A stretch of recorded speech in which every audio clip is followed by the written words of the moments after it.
కూడా ఆయన బేస్ అంతా కూడా హిందుత్వానికి వ్యతిరేకంగా వెళ్తున్నటువంటి పరిస్థితి. హిందుత్వాన్ని ఎవరైతే బలవంతంగా చొప్పించాలని చూస్తున్నారో వాళ్ళని వ్యతిరేకంగా విమర్శిస్తూ, కేంద్ర ప్రభుత్వం మీద విమర్శిస్తూ ముందుకెళ్తున్నటువంటి ఒక పరిస్థితి.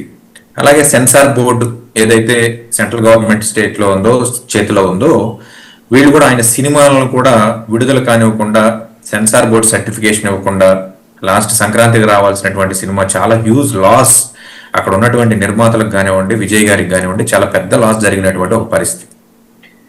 ఇటువంటి క్రమంలో కేవలం పవన్ కళ్యాణ్ అయితే మాత్రమే, ఎందుకంటే అనేక పర్యాయాలు, ఒక్కసారి రెండు సార్లు కాదు, ఆంధ్రప్రదేశ్ వచ్చిన ప్రతిసారి కూడా పవన్ నామస్మరణ చేసినటువంటి వ్యక్తి విజయ్ గారు. నేను పవన్ కళ్యాణ్ గారి అభిమాని, పవన్ కళ్యాణ్ గారి సినిమాలని రీమేక్ చేస్తూ నేను హీరోగా స్థిరపడ్డానని కూడా బోల్డ్ స్టేట్మెంట్ ఇచ్చినటువంటి ఒక వ్యక్తి. దానికి తగ్గట్టుగానే పవన్ కళ్యాణ్ మాటలకి కాస్త విలువ ఉంటుంది కాబట్టి కేంద్ర ప్రభుత్వం స్థాయిలో కాస్త ఆయన చెప్పిన దానికి మోడీ గారు కూడా ఎస్ అంటారు కాబట్టి ఒక దూతగా విజయ్ గారి దగ్గరికి పంపించడం జరుగుతుంది అని వార్తలు వస్తున్నాయి. మరి సబ్జెక్టు కరెక్షన్ అది ఎంతవరకు నిజం అనేది ఇంకా బయటకు రాలేదు. బట్ అన్ఫార్చునేట్లీ విజయ్ గారి మనస్తత్వం కానివ్వండి, విజయ్ గారి ఉన్నటువంటి ఆ ప్రాంతం యొక్క ప్రజల యొక్క మనోభావాలు కానివ్వండి, పూర్తిగా దీనికి వ్యతిరేకంగా ఉంది.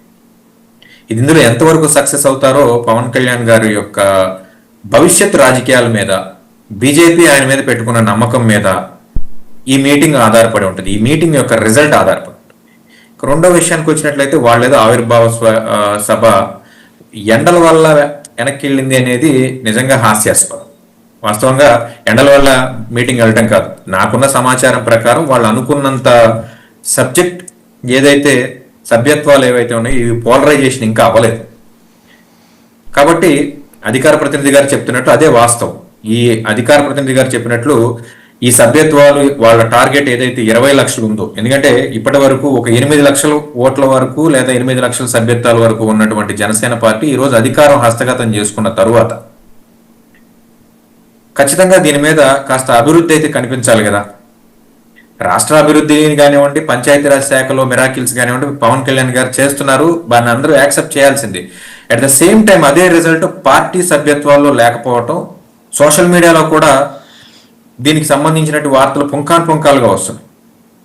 కాబట్టి సభ్యత్వాల్లో కూడా ఈ అభివృద్ధి కనిపించాలని చెప్పేసి ప్రతిసారి చేసినట్లే పవన్ కళ్యాణ్ గారు ఈసారి కూడా బోల్డ్గా 2 కోట్ల రూపాయలు తన యొక్క వ్యక్తిగత నిధులని పార్టీ సభ్యత్వాలకి కేటాయించడం, ఇవన్నీ కూడా చూస్తే కాస్త ఇంకా కాస్త వాళ్ళు అనుకున్న నెంబర్ రీచ్ అవ్వలేదు కాబట్టి దీన్ని ప్రొలాంగ్ చేసుకున్నారు తప్ప ఈ ఎండల వల్ల, వానల వల్ల జన సైనికులు ఆగేటువంటి పరిస్థితి కాదు.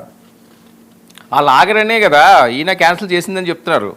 చెప్పినా ఆగరు వాళ్ళు అని. ఇప్పుడు పవన్ కళ్యాణ్ గారు చెప్పిన ఆగరు అనే పరిస్థితి ఏం కాదులేండి. పవన్ కళ్యాణ్ గారు చెప్తే ఖచ్చితంగా ఆగుతారు. ఆగాల్సిన అవసరం ఏర్పడింది కదా. ఇప్పుడు అనుకున్నంత కూటమిలో వాస్తవంగా చెప్పాలంటే సార్, ఈ రోజు జనసేన పార్టీకి ఊరిని ఒక చిటికేస్తే 20 లక్షల సభ్యత్వాలు రావాల్సినటువంటి ఒక పరిస్థితి ఉందండి యాక్చువల్గా. ఎందుకంటే పవన్ కళ్యాణ్ గారు 2 చోట్ల ఎమ్మెల్యేగా ఓడిపోయిన తర్వాత వ్యూహం నాకు వదిలేయండి, మీరు కేవలం ఓట్లు వేయండి అని అంటే వాళ్ళందరూ నోరు మూసుకుని ఓట్లు వేశారు. వ్యూహాన్ని పవన్ కళ్యాణ్ గారికి అప్పచెప్పారు. ఆయన డిప్యూటీ సీఎంగా అధిరోహించారు ఈ రాష్ట్రానికి. కానీ అనుకున్న విధంగా పార్టీ కార్యకర్తలకు కానివ్వండి, పార్టీ నాయకులకు కానివ్వండి, కూటమిలో గుర్తింపు లేకుండా పోయిన మాట వాస్తవం. ఇది చిత్తూరు నుంచి శ్రీకాకుళం వరకు ప్రతి నియోజకవర్గంలో ఈ కొరత అనేది కనిపిస్తుంది. ఓకే, ఈ ఎక్కడైతే లీడర్స్ కానివ్వండి, ఎమ్మెల్యేలు కానివ్వండి నోరు తెరవలేని పరిస్థితి. ఎవరైనా కాస్త జనసేనలో బాహుబలి లాంటి బోలిశెట్టి గారు కూడా ఆయన నర్మగర్భ వ్యాఖ్యలు ఏం చేయకుండా ఖచ్చితంగా మాకు అన్యాయం జరుగుతుంది అని చెప్పేసి అన్న మాట వాస్తవం. టీవీ రామారావు గారు అన్న మాట వాస్తవం. నిన్నగాక మొన్న పార్టీలోకి చేరినటువంటి బాలినేని శ్రీనివాసరావు గారు కానీ, సామినేని ఉదయ్ గారు కానీ వీళ్ళందరూ కూడా గగ్గోలు పెడుతున్నటువంటి మాట వాస్తవం. కూటమిలో జనసేన ఆకు అడుగున పడుతుంది అనేది చెప్తున్నటువంటి మనందరం కూడా చూస్తున్నాం. కాబట్టి జనసేన కార్యకర్తలు అనుకున్నంత హ్యాపీగా అయితే లేరు ఈ కూటమి ప్రభుత్వం వల్ల. ఓకే, దీనిని కాస్త ముందుకు తీసుకెళ్లాల్సిన బాధ్యత పవన్ కళ్యాణ్ గారి మీద ఉంది. రెండోది, ప్రత్యర్థి పార్టీ వైఎస్ఆర్సీపీ పార్టీ బలం పుంజుకుంటుంది ఈరోజు నిజం చెప్పాలంటే. 11 సీట్లకు పరిమితమైనటువంటి పార్టీ 18 లక్షల మందితో క్యాంపెయిన్ చేస్తాము, లేకపోతే లీడర్షిప్ డెవలప్ చేస్తాము అనేటువంటి ఒక స్టేట్మెంట్ ఇవ్వడానికి సాహసిస్తుందని ఎవ్వరు కూడా